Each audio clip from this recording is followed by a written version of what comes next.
알아두면 유식해지는 경제학 지식. 빠르게 성장한 신흥 국가들의 절망 1. 1980에서 1990년대의 외환위기. 이 콘텐츠는 세계 경제위기를 다룬 옥스퍼드 대학교 경제학 연구원이자 런던 비즈니스 스쿨 경제학과 겸임 교수린다 유이 저석 그렇게 붕괴가 시작되었다 중 빠르게 성장한 신흥 국가들의 절망 1980에서 1990년대의 외환위기 부분을 영상으로 제작한 것입니다. 1970년대 이후로 해외 투자 규모는 엄청나게 증가했다. 이러한 투자금의 대부분은 핫머니로 알려져 있다. 핫머니는 유동성이 높은 단기 자본으로 시장과 국가를 빠르게 오갈 수 있어서 외환시장의 변동성을 높인다.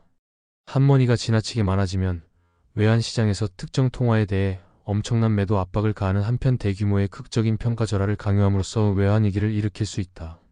이러한 외환위기는 개발도상국과 신흥국에 엄청난 피해를 줄 수 있다. 지금부터 세계 시장의 변화에서 비롯된 3세대에 걸친 외환위기를 살펴볼 것이다. 첫 번째는 1981에서 1982년의 라틴 아메리카 위기, 두 번째는 1992년의 유럽 환율 메커니즘 위기였다. 세 번째는 1997에서 1998년의 아시아 금융위기인데 여러 아시아 국가의 국내 금융위기가 극적인 자금 유출로 이어진 데서 비롯된 것이었다. 따라서 외환위기만이 아니라 외환과 금융의 위기를 합친 것이라 약간의 차이가 있다. 세계 금융시장의 발전.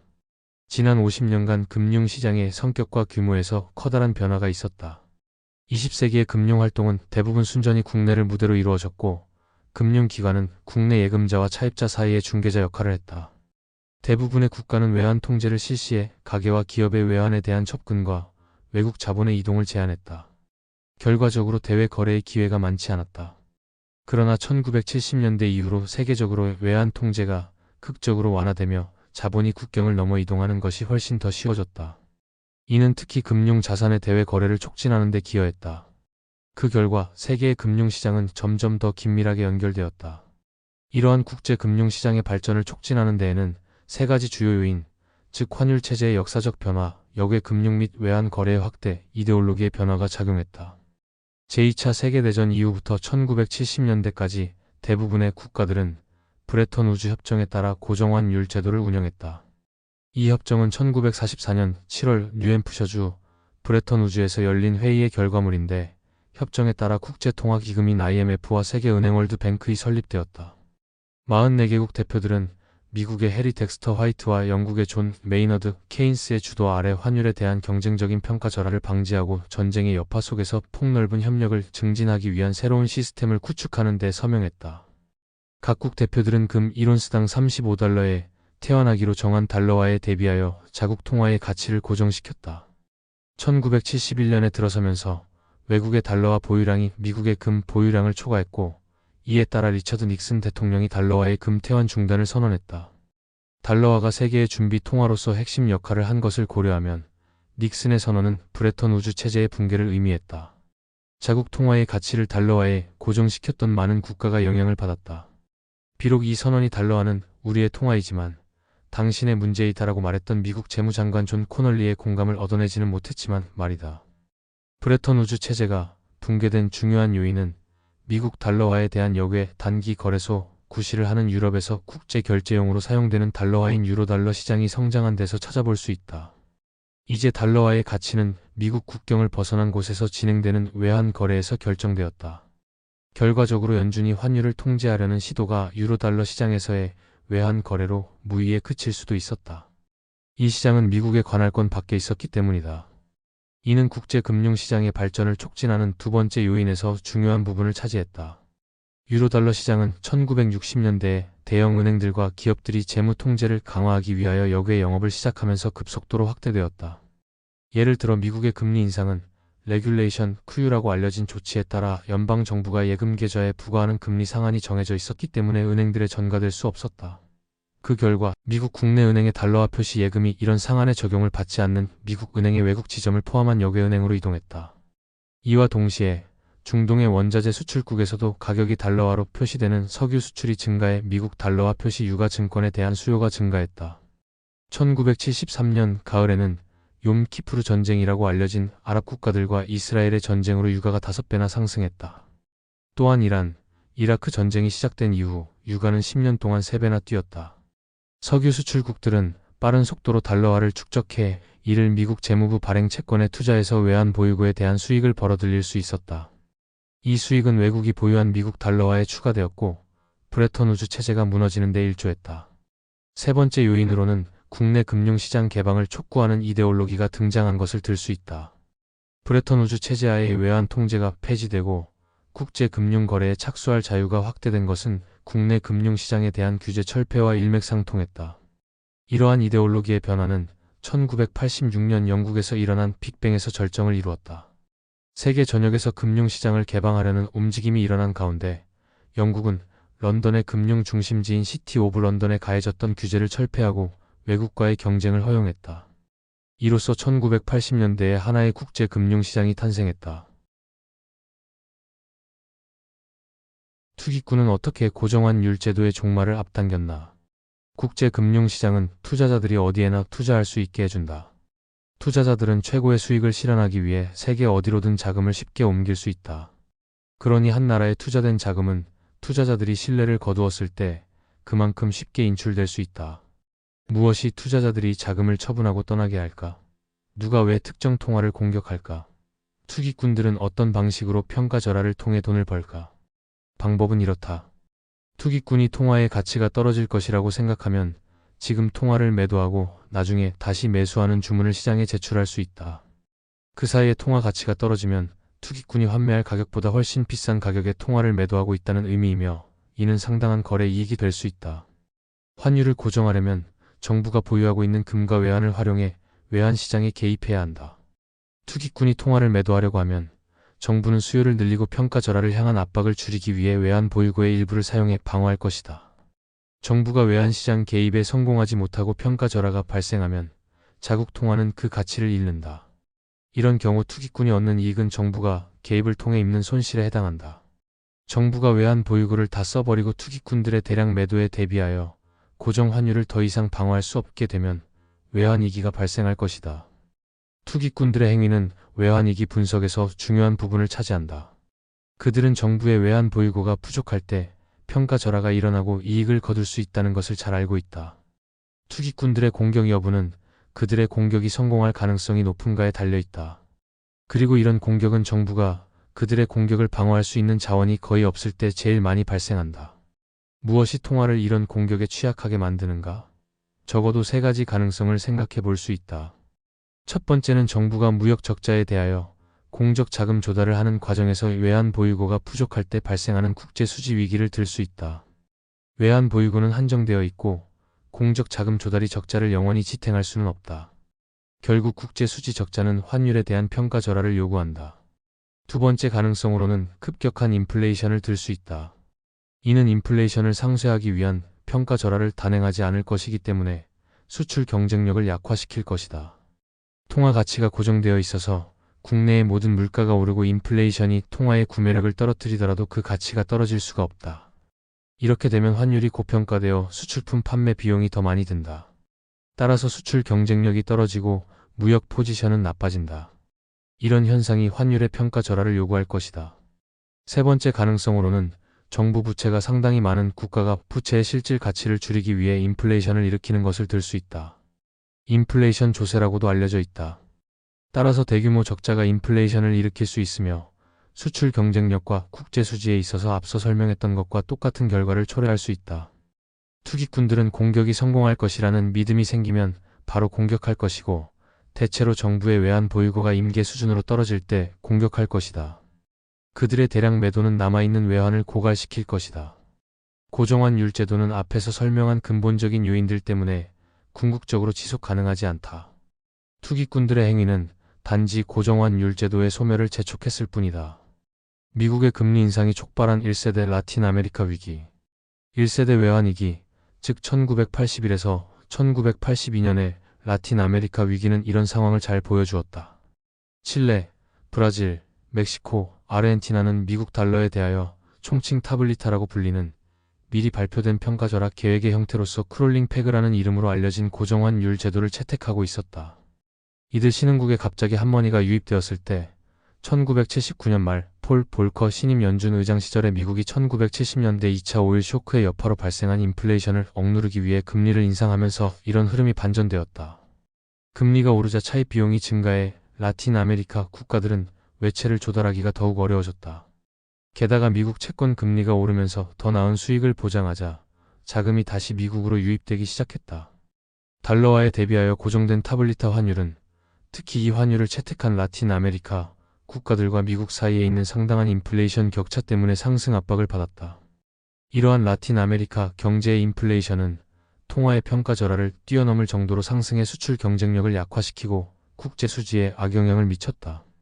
이 원자재 수출국들이 1970년대 후반에 1250억 달러에서 8천억 달러로 급증한 외채의 이자를 지급할 수 없다고 선언하면서 위기가 발생했다.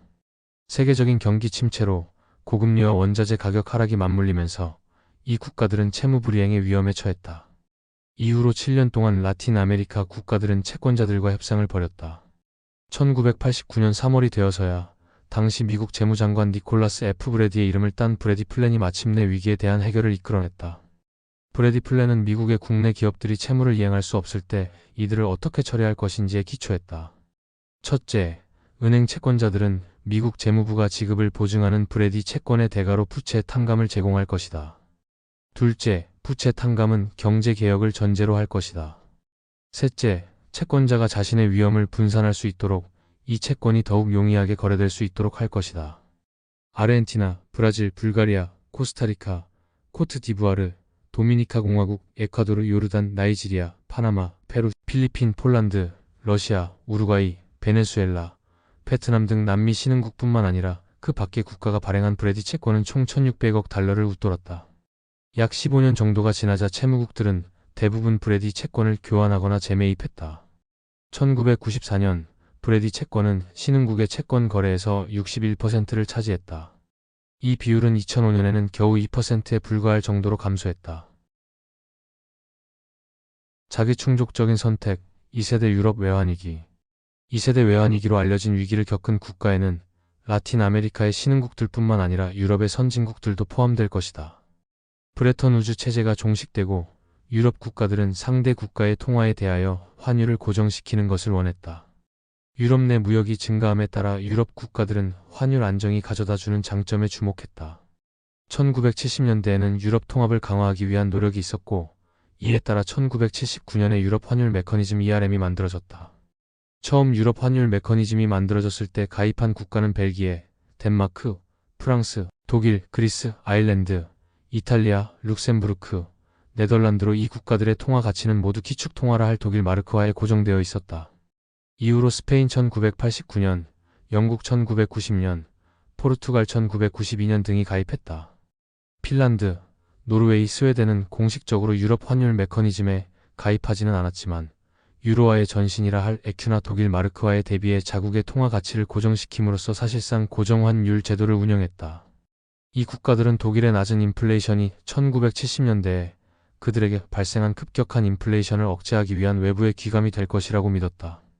문제는 자본이 투자자와 투기꾼에 의해 국경을 넘어 더욱 자유롭게 움직이는 1980년대 금융 자유화와 이 정책이 상충한다는 데에 있었다. 그러나 1990년대 초 독일이 서독과 동독 통일에 소요되는 자금을 충당하기 위해 통화 정책을 완화하면서 이 모든 것에 변화가 생겼다. 다른 유럽 국가들의 기대에 어긋나 독일의 인플레이션이 닥쳤고 마르크화는 외부의 기감이 되지 못했다. 이런 경제적 격변은 고정환율 제도를 심각하게 붕괴시켰고 결국 1992년 유럽 환율 메커니즘의 붕괴로 이어졌다. 이 모든 국가가 2세대 외환위기 모델에 잘 들어맞지만 영국의 사례는 특별히 주목할 만하다.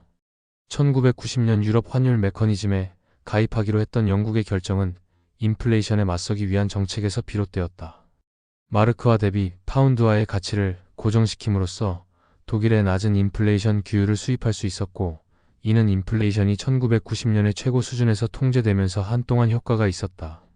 그러나 독일의 금리가 오르면서 모든 것이 변했다. 독일의 통일 비용은 주로 차입금으로 충당되었으며 독일의 중앙은행 분데스방크는 인플레이션을 통제하기 위해 금리를 크게 인상했다. 만약 영국이 환율 고정을 원한다면 독일의 이런 정책을 따라야 했다. 고금리 정책은 당시 영국 경제에 적합하지 않았다. 영국은 심각한 경기 침체와 높은 실업률에 시달렸다. 영국이 경제에 활력을 불어넣고 실업률을 낮추려면 저금리 정책이 필요했다. 영국이 실제로 독일의 금리가 오르고 있는 유럽 환율 메커니즘에 속한 이상 불가능한 일이었다. 따라서 영국이 고정환율 제도를 포기해야 한다는 분명한 요구가 있었다. 정책 목표를 둘러싼 이런 갈등 덕분에 파운드화에 대한 투기적 압력이 커졌다. 만약 파운드화가 엄청난 매도 압력을 받는다면 영국이 유럽 환율 메커니즘을 탈퇴하고 평가 절하를 하는 게 합리적인 정책이다. 금리를 인상하는 방식으로 파운드화를 방어하는 것은 국내 경제 여건상 바람직하지 않을 것이다. 1992년 여름 헤지펀드 매니저 조지 소로스는 파운드화에 압박을 가하던 사람들 중 한 명이었다. 그는 고정환율의 신뢰성에 의문을 품고 외환시장에서 파운드화 매도 주문을 하고 나중에 다시 매입하기로 하면서 100억 달러가 넘는 규모의 숏 포지션을 축적했다. 파운드화의 가치가 떨어진다는데 내기를 걸었던 것이다. 소로스의 퀀텀 펀드는 다른 투기 세력의 파운드화 대량 매도를 부추겼다. 검은 수요일로 알려진 1992년 9월 16일 영국은행이 파운드화를 1시간에 20억 파운드나 매입할 정도로 대량 매도의 광풍이 불었다. 그날 오전 11시에 존 메이저 총리가 노먼 라몬트 재무장관을 비롯한 주요 장관들이 참석하는 회의를 소집했다. 이 회의에서 처음에는 금리를 10%에서 12%로 인상하기로 결의했다. 하루가 저물 무렵에는 놀랍게도 15%까지 인상되었다. 이런 인상률로도 투기 세력의 공격을 막지는 못했다. 하지만 영국은 원한다면 금리를 이보다 더 많이 인상할 수도 있었다. 예를 들어 스웨덴에서는 금리가 하룻밤 사이에 한때 5배나 인상되었다. 그러나 금리가 15%인데도 아무런 효과가 나타나지 않자 영국 정부는 그날 저녁 7시 40분에 유럽 환율 메커니즘 탈퇴를 선언했다. 영국의 탈퇴 선언은 독일 마르크화 대비 영국 파운드화의 폭락을 초래했다. 여러 측면에서 보자면 영국의 유럽 환율 메커니즘 탈퇴가 대단히 나쁜 결과를 초래한 건 아니었다. 급격한 금리 하락에 이어 파운드화의 평가 절하로 영국의 경쟁력을 강화했다. 영국 경제는 성장하기 시작했고 실업이 감소했다. 그래서 검은 수요일을 하얀 수요일이라고 부르는 사람도 있다. 검은 수요일 다음 날 영국 언론이 파운드화의 평가 절하로 10억 파운드 이상을 벌어들인 조지 소로스의 부정적인 기사를 내놓기 시작했다. 소로소는 영국 은행을 턴 사람으로 묘사되었다. 그러나 이후 영국 경제의 강력한 회복을 근거로 들며 런던에 있는 트라팔가 광장에 그의 동상을 세우라는 요구도 있었다. 유럽 환율 메커니즘 위기를 분석하면 2세대 외환위기의 중심에 있는 정책 목표들의 갈등이 보인다. 영국 정부는 유럽 환율 메커니즘 회원국 자격을 유지하기 위해 금리를 인상하려는 동기가 있었지만 통화 정책을 완화하고 실업을 퇴치하기 위해 탈퇴하려는 동기도 있었다. 이런 선택이 2세대 외환위기를 자기 충족적이라고 불리게 한다. 투기 세력이 특정 통화를 공격하기로 결정하고 그들의 행동을 조정할 수 있다면 그런 공격은 평가 절하를 강요하는 데 성공을 거둘 것이다. 이런 위기의 특징은 시간이 갈수록 정부가 고정환율 제도를 포기할 것이라 기대하면서 이를 방어하기 위한 비용이 증가하는 데 있다. 정부가 실업을 퇴치하기 위해 고정환율 제도를 포기할 것이라는 믿음이 커지면서 통화의 평가 절하에 대한 기대가 더욱 커진다. 이는 파운드화 표시 자산을 보유하는 데 따르는 위험을 키운다. 따라서 이런 자산을 보유한 사람들에게 보상을 제공하고 고정환율 제도를 유지하려면 금리를 더 많이 인상해야 한다. 이런 공격은 일단 시작하면 경제가 고정환율 제도를 유지하는 데 따르는 비용이 증가하기 때문에 성공할 가능성이 높다는 점에서 자기 충족적이다. 그러나 이런 공격은 정부가 경제에 해를 끼치더라도 금리를 인상해 환율 방어하기로 선택할 수 있고 공격을 받지 않는 국가는 고정환율을 계속 유지할 수 있기 때문에 어느 정도 자유적인 측면이 있다. 이는 1980년대 라틴 아메리카 국가들에서는 찾아볼 수 없는 것이었다. 경제적으로 기초 여건이 좋지 않아 자국 통화의 평가 절하가 뒤따를 운명이었다. 그러나 조지 소로스와 같은 투기 세력이 정부가 고정 환율보다는 고용 촉진을 선택할 것이라고 믿는다면 이 또한 통화의 대량 매도와 위기를 일으킬 수 있다. 이것이 바로 1세대 외환위기와는 다른 점이다. 아시아 경제를 집어삼킨 3세대 외환위기. 3세대 외환위기는 앞선 두 위기와 다른 특징이 있는데 매우 놀랍게도 빠르게 성장하는 아시아 국가에서 일어났다. 1997년 말부터 1998년 초까지 아시아의 5개국 태국, 말레이시아, 한국, 인도네시아, 필리핀은 금융 자본의 대규모 유출로 인한 자국 통화의 급격한 평가 절하를 맞았다. 이때까지 미국 달러화 대비 이 국가들의 통화 가치는 비교적 고정되어 있었다. 앞서 설명했던 위기들과 마찬가지로 통화에 급격한 평가절하가 있었던 것은 분명했지만 그 밖에도 새로운 특징들이 나타났다. 아시아 경제 기적의 규모에 의문을 제기하는 사람들이 있었지만 이 지역이 외환위기를 겪으리라 예상한 사람은 거의 없었다. 이번 위기는 1세대와 2세대 외환위기 모델이 설정한 전통적인 패턴을 따르지 않은 게 분명했다. 위기 직전 인플레이션은 낮았고 라틴 아메리카 위기에서 문제가 되었던 심각한 재정 적자는 발생하지 않았다. 실제로 아시아 국가들은 신흥국의 모델로 여겨졌다. 아시아의 기적이라 불리던 국가들은 위기에 이르기까지 눈부신 성장과 낮은 실업률을 보였다. 이들은 고정환율 제도를 포기해야 할 이유가 전혀 없었다. 1996년 중반 아시아 지역에서 실시된 대부분의 위험평가에서는 다음 달에 무슨 일이 닥칠 것인가에 대한 신호가 전혀 없었다. 1세대와 2세대 위기 모델과는 달리 아시아 국가들은 외환위기가 자산 가격 하락과 은행 파산을 동반하면서 더욱 심각한 금융위기의 한 부분이 되는 것을 경험했다. 또한 이번 위기는 지역 전체로 전염되어 무역을 통해 긴밀하게 연결된 동남아시아 4개국뿐만 아니라 그 정도로 긴밀하게 연결되지는 않았던 동아시아의 한국에도 영향을 미쳤다. 몇 가지 요인이 작용해 과거에 누렸던 막대한 자본 유입을 반전시켜 이 지역에서 투자금이 급속히 빠져나가게 했고 이것이 위기를 일으키는 계기가 되었다. 1996년에 이 지역 경제로 흘러들어온 민간 자본의 순유입은 총 930억 달러였으며 주로 민간의 채권과 주식 투자에 의한 것이었다. 공장과 같은 실물에 대한 직접 투자는 이런 유입에서 아주 적은 부분을 차지했다. 오히려 이 지역으로 유입된 민간 자본의 대부분 약 92%는 단기적으로 빌려준 것이었다. 개발도상국들은 채권자들이 빠르게 회수할 수 있는 단기 대여보다 인프라를 구축하기 위한 장기 투자를 선호하고 있었기 때문에 이 비율은 그들의 희망과는 상당한 거리가 있는 것이었다. 이런 대규모 유입은 몇 가지 요인에 의해 장려되었다. 첫째, 가파른 경제 성장을 오랫동안 이어간 것이 외국인 투자자들에게 믿음을 주었다. 둘째, 광범위한 규제 철폐로 은행과 국내 기업이 국내 투자를 위해 외국 자본을 활용할 수 있었다. 셋째, 아시아 5개국의 환율은 미국 달러와에 고정되어 있어서 환율의 불확실성이 없었고 이는 외국인의 대내 투자를 장려하는 데 도움이 되었다. 이 모든 것이 외환 차입에 대한 지급 준비 제도를 시행하지 않는 등 외국으로부터의 차입을 장려하는 정부 정책으로 뒷받침되었다. 아시아 5개국은 신흥국으로 분류되었다. 1988년 이후 신흥국의 상장 기업들로 구성된 신흥시장 벤치마크 주가지수라는 지수가 생겼다. 많은 기관 투자자가 신흥시장 지수를 추종하면서 이 국가들에 투자했다.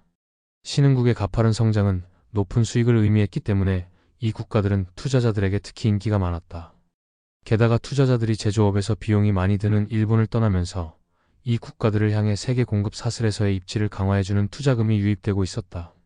이렇게 신흥시장에 대한 관심이 급증하면서 1990년대는 초세계화의 시기라고 불렸는데 당시 다른 어떤 곳보다 아시아 지역에 대한 투자가 가장 빠르게 증가했다.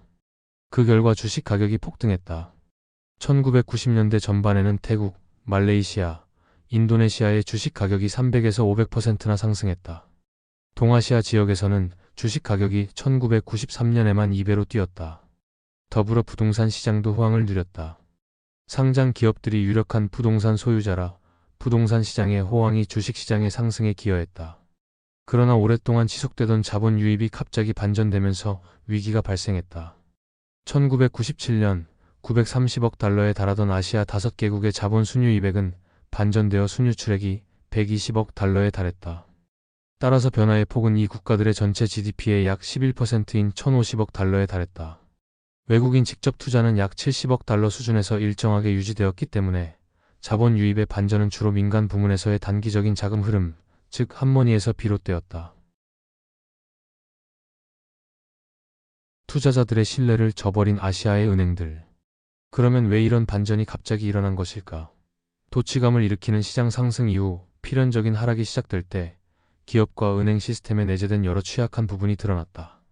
예를 들어 태국에서는 때로 금융회사가 단기 자금을 미국 달러화로 차입한 후 투기적인 장기 투자자, 특히 부동산 투자자들에게 대여했다. 금융회사가 단기 대여금을 회수할 때 투자자들은 자금이 장기 투자에 묶여 있어서 이를 상환하는 데 어려움을 겪었다.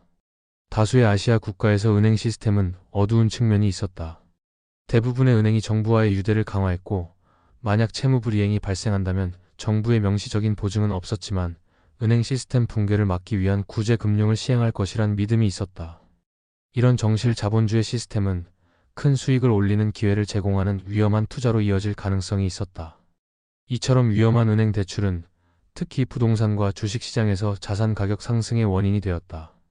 부동산과 주식 가격의 상승은 부동산 회사와 그 밖의 사업체가 이러한 자산을 담보로 더 많은 대출을 받을 수 있다는 것을 의미했다. 은행 시스템은 대출을 제공하기 위해 해외에서 자금을 빌릴 준비가 되어 있었다. 이 과정에서 은행 대출이 증가한 것은 부동산과 기업 부문이 해외 채권자들에게 더 많은 빚을 지게 된 은행에 점점 더 많은 빚을 지게 된 것을 의미했다. 그러나 이런 취약성은 담보물의 자산 가격이 높아서 대여금이 안전할 것이고 혹시 문제가 생기더라도 정부가 구제에 나설 것이라는 암묵적인 믿음에 가려져 있었다.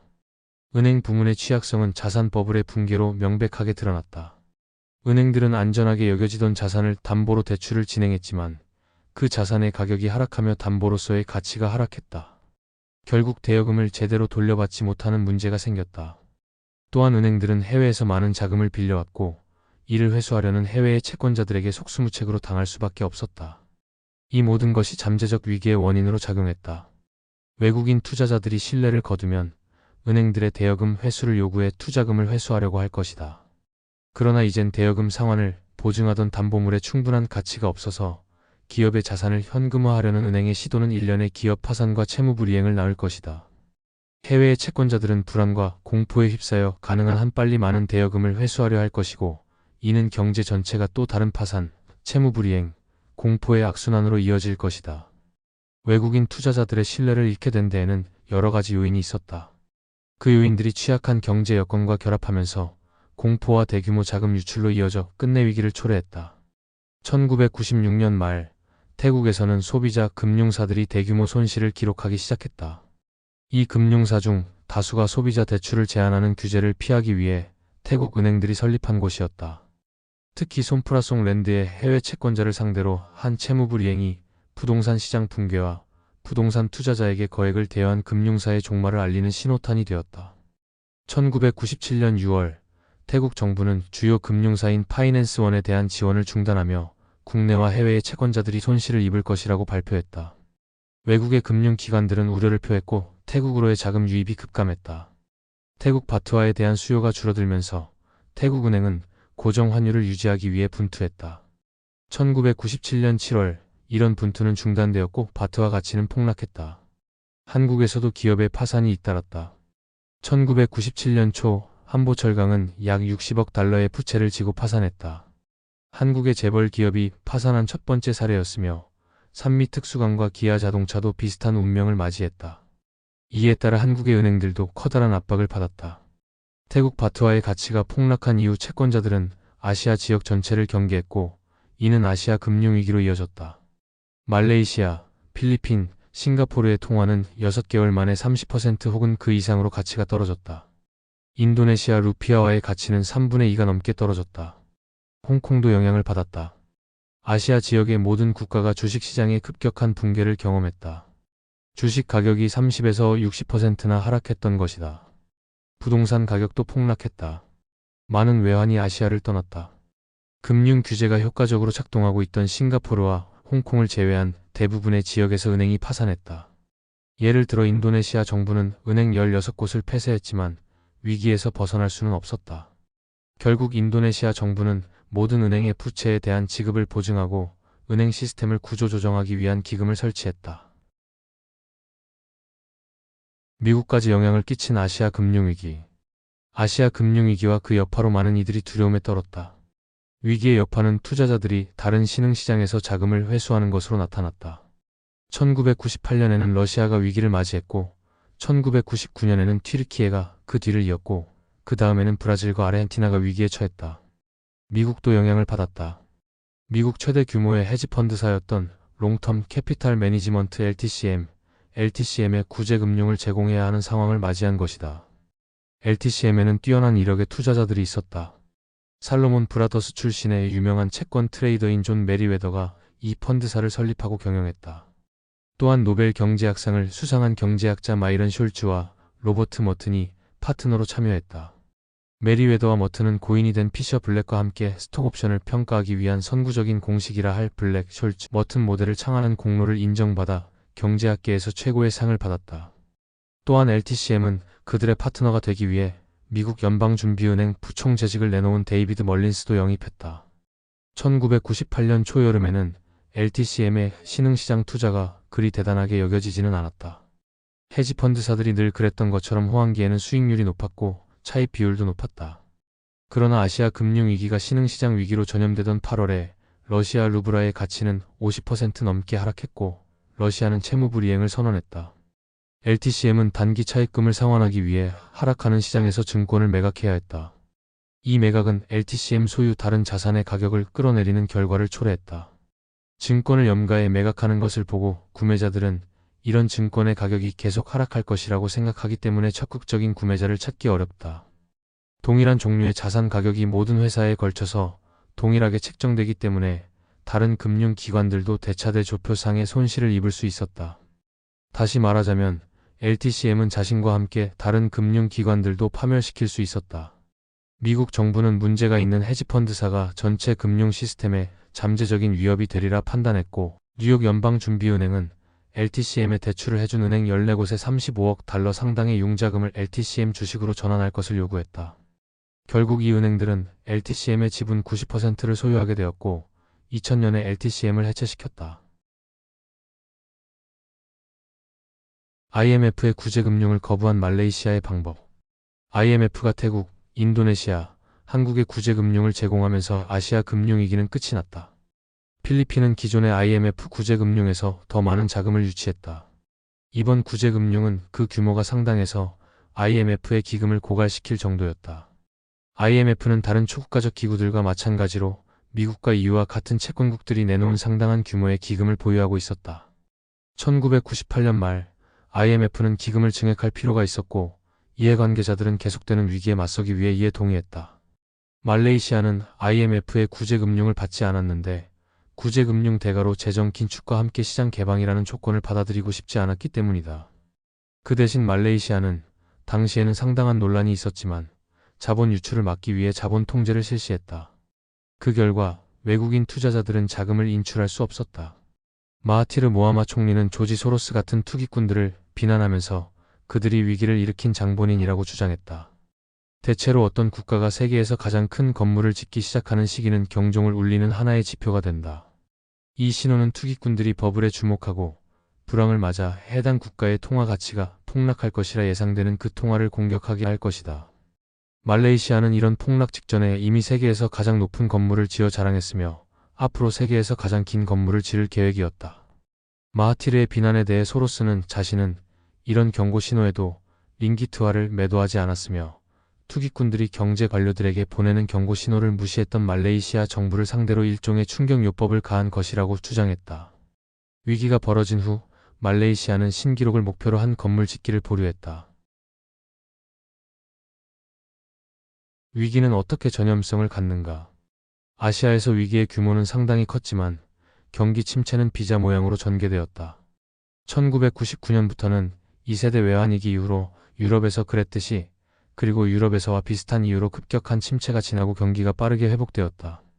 아시아 국가들의 통화 가치가 급격하게 하락한 것이 수출 경쟁력을 크게 강화해 경상수지가 크게 개선되면서 경기 회복을 뒷받침했다. 그러나 유럽과는 달리 아시아의 신흥국들 중 일부에는 구제금융을 지원할 필요가 있었다. 바로 이런 사실이 아시아 지역의 금융위기가 유럽보다 훨씬 파괴적이었다는 것을 말해준다. 역사 전반을 통틀어 외환위기의 충격이 한 나라에만 국한된 경우는 거의 없다. 라틴 아메리카, 유럽, 아시아에서 볼 수 있듯이 그 주변국들이 비슷한 운명을 맞이하는 경우가 많았다. 지리적으로 가까운 국가들이 때로는 무역을 통해 서로 통합된다는 사실로도 외환위기의 지역적 특성을 설명할 수 있다. 한 국가의 통화 가치를 극심하고도 빠르게 떨어뜨리는 위기는 이웃한 국가의 경쟁력에도 심각한 영향을 미친다. 또한 지리적으로 가까운 국가일수록 비슷한 재화와 용역을 수출하는 경향이 있으므로 이들은 세계 시장에서 경쟁 관계에 있으며 동일한 세계 공급 사슬에서 한 부분을 차지한다. 따라서 어느 한 국가가 자국 통화에 대하여 대규모 평가 절하를 단행하면 다른 국가도 수출 경쟁력을 유지하려고 평가 절하를 단행할 것이라는 추측이 가능하다.